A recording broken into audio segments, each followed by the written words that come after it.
itu kepala negara menyatakan apa itu ribut-ribut WUS?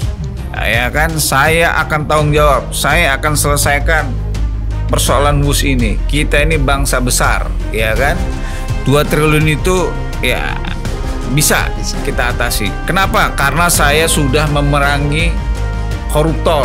Di satu sisi dia harus patuh dengan instruksi Pak Presiden yang tadi disampaikan bahwa Presiden akan bertanggung jawab atas proyek WUS, tapi di sisi lain dia juga harus menjaga fiskalnya Indonesia gitu kan.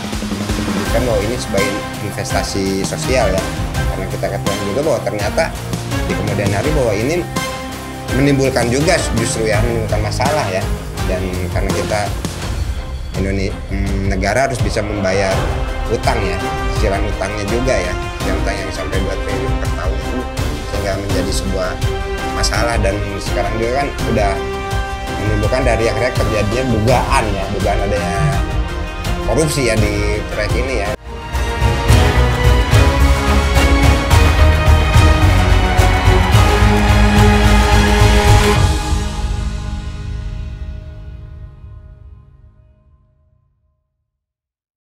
Halo Sobat Lampung Pos, jumpa lagi dalam podcast Bedah Tajuk Lampung Pos bersama 3 jurnalis Lampung Pos. Saya Abdul Gofur, Saya Muharram Chandra Lugina, Saya Triadi Sworo.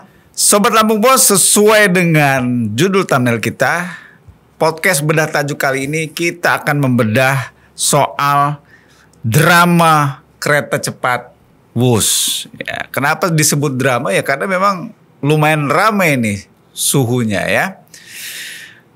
Namun yang jelas di tengah keriuhan utang kereta WUS, Presiden Prabowo Subianto mendeklarasikan diri bahwa dia selaku presiden akan bertanggung jawab terhadap kereta WUS. Dalam tanda kutip, mungkin urusan utang piutangnya.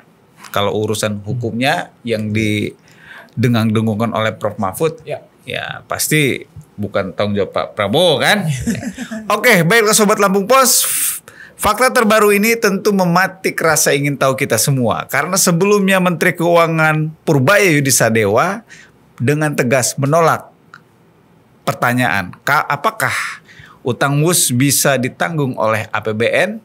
Nah, tentu saja pernyataan Presiden Prabowo menimbulkan sesuatu yang cukup dilematis bagi Menteri Kobo ini. Nah, bagaimana drama ini berlangsung, apa fakta-faktanya, bagaimana pendapat para tokoh, dan sebaiknya seperti apa pendekatan yang harus dilakukan pemerintah, itu semua akan kita bahas dalam podcast Bedah Tajuk kali ini. So, jangan kemana-mana, ikuti terus kami setelah jeda berikut ini.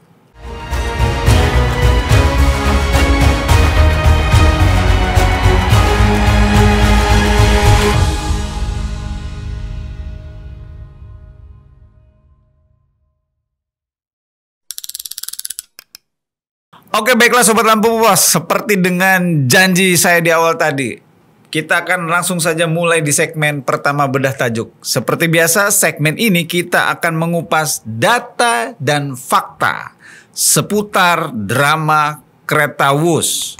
Kita mulai dari Alulu nih. Kira-kira seperti apa nih Alulu drama WUS ini? Ya, berdasarkan data kan kita ketahui bahwa nilai proyek ini ya 118,4 T ya. Triliun ya. Atau 7,2 miliar US dollar. Ya, betul. Dan dari nilai proyek itu kan kita harus membayar utang ininya, cicilan ya. Cicilan, bunga-bunga. Sekitar 2 triliun ya. 2 triliun, 19 koma lah. Iya. Bunga tahunannya itu ya. Bunga tahunannya. Jadi sebuah hal yang sangat berat ya untuk BUMN kereta api Indonesia ya, konsorsium ya, khususnya di PT KAI ya. PT KAI. Mungkin sebuah nilai yang cukup wah ya untuk hanya membayar bunganya aja ya selama setahun ya, sekitar 2 triliun. Itu kita ketahui bahwa dengan pendapatannya mungkin dengan PT KAI juga mungkin agak napasnya agak tersengal-sengal gitu loh untuk PT KAI untuk bisa membayar itu kan. Ya kalau PT KAI nanggung 2 triliun itu sendiri ya boncos. Ya, betul. Mungkin malah ujung-ujungnya mungkin bisa collab ya. Bisa collab PT KAI ya. Jadi batuk saya. Dan ini juga menjadi sebuah, ada juga pembengkakan ya sekitar 19,5 triliun ya. Iya. Dan itu juga menjadi sebuah pertanyaan. Overrun. Apakah itu menjadi awal dari awal yang menunjukkan adanya ini ya, adanya risiko apa ya, risiko dari perencanaan yang tidak diperhitungkan ya dari para pembuat kebijakan dulu ya terkait proyek kereta api Cepatos ini ya. Dan ini akan memunculkan juga pertanyaan apakah ini emang sebuah kesalahan murni atau emang dari perencanaan yang salah gitu loh dari awal ya, dari masyarakat kita ini bahwa apa sih kok terjadi pembengkakan gitu loh dari ya mungkin dari pertanyaan-pertanyaan dari masyarakat ya, karena nilai pembengkakan juga kan bukan nilai yang kecil gitu loh, 19,5 triliun ya dari sehingga totalnya menjadi 118,4 kan. Dan ini membuat ya jadi berdasarkan tadi apa di awal juga dikemukakan oleh Pun Ago juga bahwa ini memantik riak-riak ya di tengah-tengah kehidupan masyarakat kita ya dengan apalagi ditambah dengan statement dari Mahfud MD ya bahwa kereta bus ini emang menimbulkan kerugian yang cukup besar juga kan, ada bisa dibilang ada kasus korupsinya gitu loh di kasus ini ya. Dan ini menjadi dugaan kuatnya terjadi Profesor Mahfud, bahkan dia pun siap kalau emang dipanggil buat ini ya jadi saksi ya untuk kasus ini ya. Dan ini riak-riak ini membuat Presiden juga Prabowo mengambil sikap ya untuk bisa memberikan apa sih putusan ya untuk bisa seperti tadi awal dikatakan bahwa mengambil sikap untuk bisa membereskan ini ya kasus-kasus ini ya. Dan ini karena tanpa intervensi dari seorang Presiden juga mungkin akan berimbas juga pada BUMN ya, khususnya dari PT KAI ya, seperti saya ungkapkan bahwa kalau kata Pun Ago itu bisa boncos kalau dia buat bayar bunganya aja kan per tahun. Ini bisa menimbulkan, tadi juga disebutkan bahwa ini bisa membuat kolab PT KAI gitu loh, sehingga Prabowo dengan kekuatan yang dimilikinya juga memberikan apa ya ketegasan ya untuk bisa memberikan penyelesaian juga di kasus ini ya, khususnya dengan memberikan tugas ke para bawahannya ya untuk bisa menyelesaikan kasus ini gitu loh. Oke, itu dari Alulu Sobat Lampu Pos. Woro mau kasih data dan fakta seperti apa? Siap, terima kasih Pun Ago dan Alulu. Nah ini menarik kasus ya. Ini memasuki drama baru ketika Pak Prabowo mengeluarkan statement bahwa dia akan pasang badan siap untuk menyelesaikan dan juga mengurusi UUS ini. Nah ini juga akan pasti menjadi sorotan banyak pihak ya, seperti apa mekanismenya penyelesaian utang, terus bagaimana tindak lanjutnya UUS. Nah ini seru nih untuk dikaji kan. Nah artinya ketika Pak Prabowo membilang siap dan dia secara tegas bahwa tidak ada masalah dalam proyek UUS, kemudian juga dia pasang badan secara tegas gitu kan, secara heroik mengatakan bahwa siap untuk menyelesaikan persoalan UUS. Nah artinya ini ada trigger ya, ada pelecutan baru untuk menyelesaikan kasus UUS dan segala kerumitannya. Nah, bahwa fakta yang terbaru ini bahwa datang dari Kementerian Keuangan ya, Bang Ago, dari Menteri Purbaya ini bahwa menteri ini harus menjaga rasio hutang itu. Kemudian juga tetap menjaga bagaimana UUS ini tidak secara langsung dibebani oleh APBN. Nah, mungkin nanti skemanya melalui Danantara ya. Bagaimana Danantara itu, karena kan awalnya persoalan UUS ini kan kerjasamanya bisnis to bisnis ya. Tapi ketika Pak Prabowo masang badan, artinya kan negara terlibat dalam proyek UUS ini.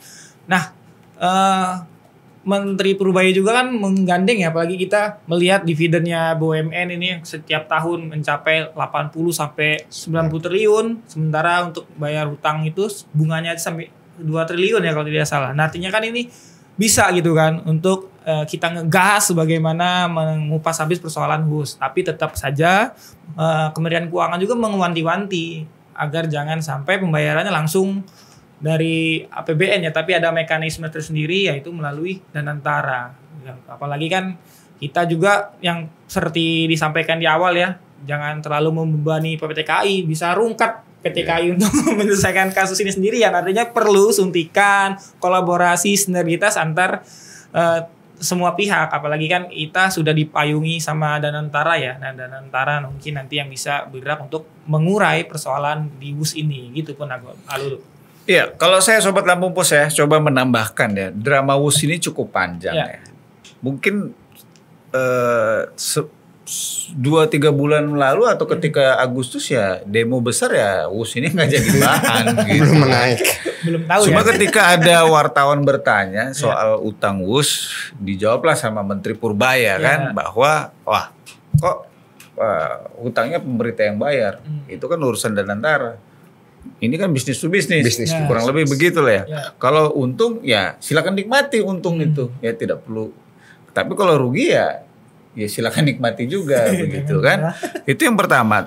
Terus yang kedua, hearing antara Direktur PT Dirut KAI kan dengan DPRD yang menjelaskan secara gamblang bagaimana performance WUS, dan satu statement yang diingat publik itu akan menjadi bom waktu ya kan.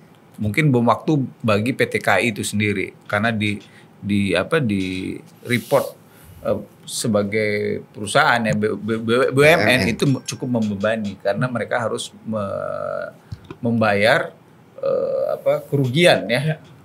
Operasional kurang lebih sekitar 2 triliun gitu ya untuk PT KAI ini ya. Kemudian menjadi heboh lagi setelah detil-detil proyek KAI ini terungkap ya, di mana bergeser dari Jepang ke Cina. Jepang 4 tahun riset selesai dengan 4 bulan dan dokumen 3-4 lembar kalau tidak salah kata Bang Saur Sitomorang itu ya. Sementara hasil risetnya Jepang itu 5.000 lembar kalah dengan 45 lembar. 45 lembar gitu kan. Prosesnya cepat ya.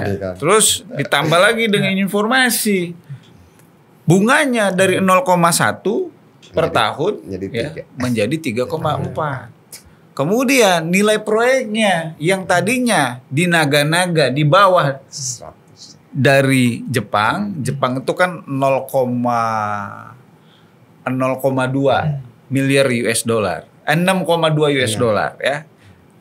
Cina mengajukan tadinya 5,2. Kemudian ada up menjadi 6,02. Artinya Jepang kalah secara bidding. Kenapa? Karena selisih 0,18 miliar US dollar, ya kan?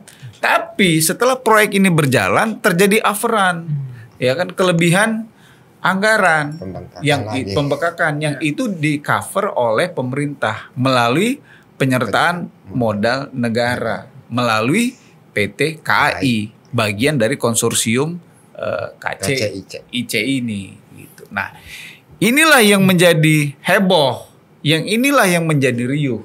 Tapi wajar kan riuh, karena kan kalau presiden bicara saya tanggung jawab, ya siapapun presidennya harus tanggung jawab. Declare atau tidak declare seorang presiden, entah itu Prabowo atau siapa, ya ini karena udah jadi persoalan bangsa, ya memang harus diatasi oleh kepala negara. Tidak bisa tidak mungkin tidak. Cuma yang jadi pertanyaan publik ini adalah apakah sikap ini menunjukkan arah penyelesaiannya adalah melalui kebijakan fiskal.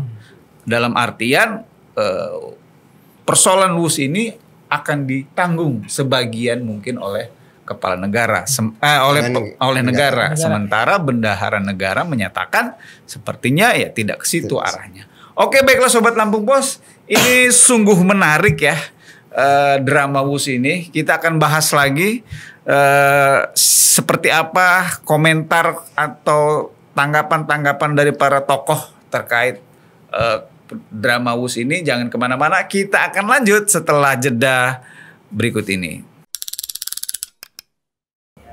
Oke, baiklah Sobat Lampung Pos, kita langsung tancap gas ke segmen 2. Bedah kata ya. Ini kita akan kurasi berbagai statement atau pandangan para tokoh yang sudah tersebar di berbagai pemberitaan ya. Saya mulai dari Presiden Prabowo nih ketika melakukan peresmian ya stasiun baru. Itu kepala negara menyatakan apa itu ribut-ribut Wus. Ya kan, saya akan tanggung jawab. Saya akan selesaikan persoalan Wus ini. Kita ini bangsa besar, ya kan? 2 triliun itu ya bisa kita atasi. Kenapa? Karena saya sudah memerangi koruptor, ya kan? Nah, sitaan recovery dari kerugian negara dari koruptor itu salah satunya untuk pembayaran mendukung berjalannya operasional KCIC, WUS. Kenapa? Karena menurut beliau ya namanya angkutan publik. Ya, itu punya investasi sosial di dalamnya. Di mana-mana infrastruktur publik, obligation itu kata dia itu ya tidak melulu untung, bisa saja rugi. Tapi dia memberikan manfaat bagi masyarakat, mengurangi kemacetan di Jakarta, polusi, mempercepat orang untuk berpindah dari satu tempat ke satu tempat yang lain. Itu juga seharusnya dinilai secara ekonomi.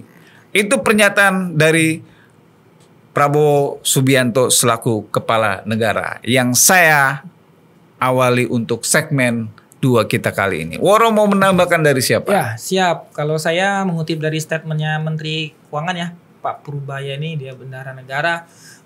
Pada prinsipnya ya, Pak Purbaya ini seperti ini ya, berada di sandwich. Kalau kata Bang Ago, sandwich. Jadi di satu sisi dia harus patuh dengan instruksi Pak Presiden yang tadi disampaikan bahwa Presiden akan bertanggung jawab atas proyek WUS, tapi di sisi lain dia juga harus menjaga fiskalnya Indonesia gitu kan. Dan ini ya kalau bisa dibilang agak sedikit bertolak belakang nih dengan statement dia sebelumnya. Seperti apa statement Menkeu Purbaya sebelumnya soal WUS ini? Sebelumnya kan Pak Purbaya juga mengatakan ya bahwa di hutang WUS ini tidak akan dibayar oleh APBN, tetapi dibayar dengan mekanisme sistem dari Danantara, yaitu mengambil dari dividen BUMN yang ada di Indonesia. Apalagi kan dividennya BUMN itu rinciannya pendapatannya bisa sampai 80 sampai 90 triliun gitu kan. Nah, artinya tidak secara langsung negara melunasi hutang itu, tapi ada mekanisme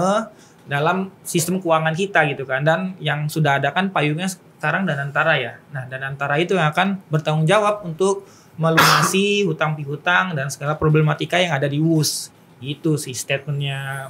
Itu statement 3 minggu 4 minggu yang lalu ya. Tapi setelah Prabowo declare sepertinya Pak Menkeu agak ini ya, belum mengeluarkan tembakan koboynya ya.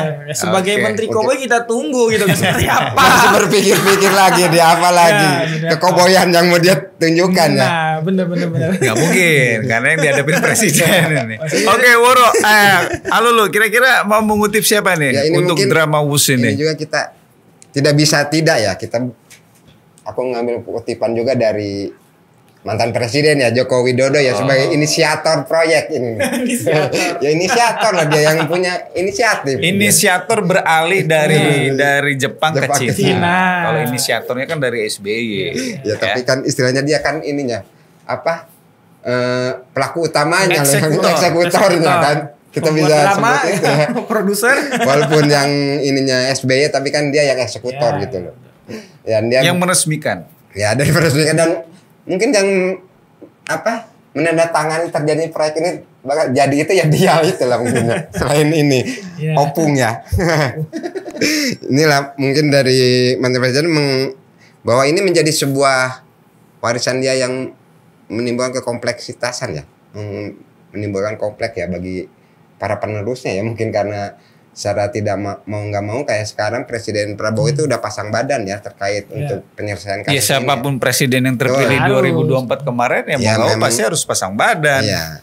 Sebagai apalagi dia kan pernyataan yang menyebut WUS ini sebagai investasi sosial ya seperti tadi disebutkan ya, bahwa ini tidak buat bisnis loh, tidak menghasilkan keuntungan ya. Karena ini hanya sebagai investasi sosial dan emang manfaatnya juga untuk masyarakat luas gitu loh. Berdasarkan ini ya, alasannya dari Jokowi bahwa proyek ini untuk emang untuk sosial gitu loh, bukan untuk emang kita mengambil keuntungan dari situ ya. Dan ini menjadi sebuah kalau saya nilai itu menjadi sebuah pembenaran ya dari apa yang dia lakukan terhadap proyek ini ya, menyebutkan bahwa ini sebagai investasi sosial ya. Karena kita ketahui juga bahwa ternyata di kemudian hari bahwa ini menimbulkan juga justru ya, menimbulkan masalah ya. Dan karena kita negara harus bisa membayar utang ya, cicilan utangnya juga ya, cicilan utang yang sampai 2 triliun per tahun itu, sehingga menjadi sebuah masalah. Dan sekarang juga kan udah menimbulkan dari akhirnya terjadinya dugaan adanya korupsi ya di proyek ini ya. Dan itu membuat kasus ini menjadi cukup menarik ya untuk kita ini ya, kita tunggu ya sampai endingnya sampai di mana gitu loh. Dan ini juga menjadi sebuah apa yang diambil langkah Prabowo untuk bisa mengambil alih kasus ini menjadi sebuah hal menjadi sebuah, bisa disebut jadi pembersihan ya dari warisan Jokowi dari adanya kasus WOS ini ya. Menjadi pembersihan dari kasus-kasus yang terjadi di pemerintah yang sebelumnya gitu loh. Iya, sepertinya memang statement atau pernyataan Presiden ke-7 Joko Widodo itu ya diulangi sama Presiden Prabowo. Ya. Artinya ya secara tidak langsung Prabowo Presiden ke-8 kita ini masih respect lah ya dengan pendahulunya, dengan legacy dari Presiden ke-7 ya Joko Widodo. Salah satunya dalam kasus WOS ini. Itu analisa Jokowi yang menyatakan bahwa WOS ini adalah investasi sosial, bukan bisnis, tidak mencari laba. Itu juga diulangi oleh Presiden Prabowo. Dan yang menarik sebenarnya Menteri Keuangan Purbaya ketika dikonfrontir sama wartawan pernyataan Jokowi, ya Menteri Purbaya juga bilang ya apa yang dikatakan oleh Pak Jokowi itu ada benarnya. Sedikit benarnya. Karena setiap pembangunan infrastruktur memang ditargetkan harus memberi multiplier efek ganda ya, di mana di setiap jalur perkeretaapian itu misalnya menciptakan akselerasi atau pertumbuhan aktivitas ekonomi. Ya kayak jalan tol ya. Setiap daerah yang dilewati ya ada ruas pintu masuk, pintu keluar, itu biasanya mengakselerasi, menciptakan pertumbuhan ekonomi baru atau meningkatkan jalur distribusi dan lain sebagainya lah. Kira-kira seperti itu. Itu pernyataan Menteri Purbaya ya menanggapi Presiden Joko Widodo. Tetapi kan kita tidak bisa menafikan analisa dari berbagai pihak yang menyatakan kalau ini transportasi publik benar. Tapi apakah yang sifatnya massal belum tentu. Bahkan ini bisa dibilang transportasi premium. Hanya orang-orang yang sanggup membayar mengeluarkan gocek minimal 250, 300 atau 300 ya untuk menikmati fasilitas ini ya artinya ini ya yang pengguna manfaatnya ya hanya segelintir ya. Segelintir gitu. 6 juta itu mungkin orang yang berulang-ulang ya, pulang pergi ya, bukan itu juga para pebisnis ya, bukan masyarakat, secara umum ya. yang menikmati ini hanya mereka yang ada di Jakarta dan Bandung. Kepentingan di Jakarta dan Bandung. Dan yang menarik lagi di drama ini adalah ketika mantan menteri ya perhubungan, mantan Dirut PT KAI Ignatius Jonan itu diundang ya oleh Presiden Prabowo 2 jam untuk berdiskusi. Dan ketika ditanya bagaimana soal WOS, ya Menteri Jonan ini karena doa orang banyak dia bakal jadi menteri. Cocok mungkin dia jadi ini. Iya, Pak Ignatius Jonan itu bilang ya kalau operasionalnya WOS itu bagus. Secara operasional iyalah mahal. Kalau nggak bagus ya gimana gitu. Dan saya juga pernah naik kereta WOS, ya memang bagus mulus mewah gitu kereta, tapi kayak di lobi hotel. Kira-kira kan seperti itu, bagus lah gitu. Tapi ketika ditanya tentang bisnisnya, tentang untung rugi, hutang piutang segala macam, baiknya tanya sendiri deh gitu. Artinya secara etis Pak Jonan tidak mau ikut-ikut ribut-ribut. Soal Ya cukup kereta batas bus. dia waktu jadi menteri aja dia sebatas itu ya dulu jadi menteri perhubungan. Oke, baiklah Sobat Lampung Pos, ya sudah cukup banyak ya tokoh yang kita kurasi. Ada dari Presiden Prabowo, kemudian ada Menteri Purbaya, ada dari Pak Ignatius Jonan. Kita akan lanjut tentang drama WUS ini, jangan kemana-mana. Kita akan bedah lebih lanjut solusinya seperti apa di segmen 3. Jadi jangan kemana-mana, ikuti terus podcast bertajuk setelah jeda berikut ini. Oke, baiklah Sobat Lampung Pos, kita lanjut ke segmen terakhir. Segmen kita bahas ya lebih lanjut, lebih dalam lagi tentang drama WUS ini, kira-kira seperti apa. Kita mulai dari Woro, silakan Wor. Ya, ini namanya drama ya. Pasti harus diselesaikan ini. Tinggal endingnya siapanya dan endingnya seperti apa gitu kan. Dan ini kalau Woro sih spill ya untuk harus strategi Kementerian Keuangan ini Bendahara Negara harus bisa memberikan terobos-terobosannya gitu kan. Apalagi Pak Menteri ini juga pasti orang yang tahu dan khatam betul mengenai keuangan gitu kan. Nah, Menteri Purbaya ini bukan hanya koboi harusnya, tapi harus bisa menjadi orang yang mempunyai strategi-strategi gitu lah. Ya seperti apa? Abu Nawas. Ceritanya Abu Nawas, dia kan walaupun orang yang suka ngebanyol gitu kan, orang yang lucu, tapi kan dia cerdas gitu kan. Cerdik, dia cerdik. Nah, ini ada aja solusinya. Nah, inilah harapan dari masyarakat Indonesia ya, sosok Menteri Keuangan ini bisa seperti Abu Nawas itu, dia cerdik itu, bisa memberikan solusi-solusi mengenai problematika bangsa. Apalagi kan kemarin juga banyak ya Pak Prabowo sebelum mengeluarkan statement di peresmian stasiun kan beberapa menteri dan stakeholder terkait diundang ke istana ya untuk membahas seperti apa nih HUS ke depan, termasuk tadi ada Pak Ignatius Jonan, terus ada Menteri Koordinator bidang pembangunan dan pembangunan wilayah AHY ya. Dia juga menteri itu berdiskusi sebagai bagaimana untuk menyelesaikan persoalan HUS ini. Nah, mungkin nanti strategi-strategi yang dibahas dalam forum pertemuan menteri itu juga akan datang ke mejanya atau di ruang kerjanya Pak Menteri ya, sebagaimana dia pengguna keuangan negara bisa merumuskan seperti apa mekanisme-mekanisme yang akan diimplementasikan. Apalagi kan dia sebelumnya Pak Prabowo ini mengeluarkan statement bahwa tidak menggunakan APBN. Tapi kan kita sudah punya Danantara tuh dengan dividen-dividen BUMN yang luar biasa banyaknya ya, 80 sampai 90 triliun ya. Artinya ini bisa lah seperti statementnya Pak Prabowo, dia siap pasang badan itu. Artinya Woro tetap bersikukuh dengan sikap Menteri Purbaya sebelumnya ya. Iya, tetap memang tanggung jawab presiden, memang negara harus hadir dalam persoalan ini, tapi pendekatannya tidak serta-merta langsung menyertakan APBN. Iya. Dan antara lah yang lebih berperan ya. Iya, benar. Kayaknya masih statement Woro di bedah tajuk sebelumnya soal HUS juga seperti ini. Jadi belum berubah nih Woro, walaupun Presiden Prabowo udah declare. Belum. Ya, jangan ribut-ribut, Wor. Iya, makanya terobosan-terobosan menteri ini kita tunggu seperti apa. Ribut-ribut. Benar. Lu mau ribut-ribut seperti apa lu? Tema Danantara mungkin cukup menjadi sebuah hal yang menjadi sebuah hal yang bisa dibilang akrobatik fiskal ya dari Menteri Purbaya ya. Dan emang kita ketahui bahwa dividennya juga emang cukup besar ya di Danantara ini ya.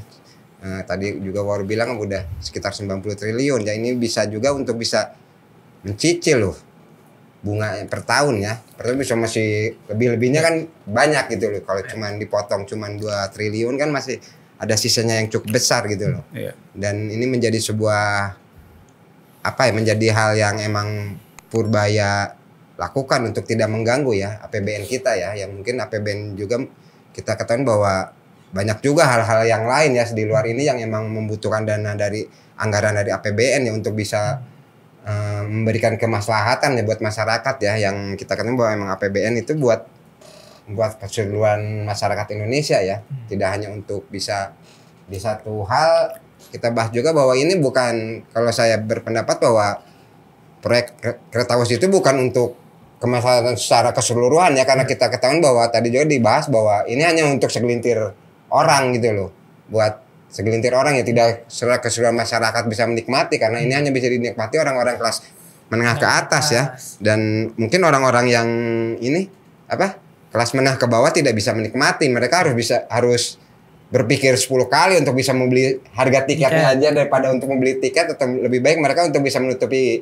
biaya kehidupan mereka sehari-hari gitu loh. Dan ini menjadi Danantara itu dijadikan sebuah buffer ya, dengan memindahkan dari utangnya itu dari KAI atau KCIC ke Danantara ya. Dan kita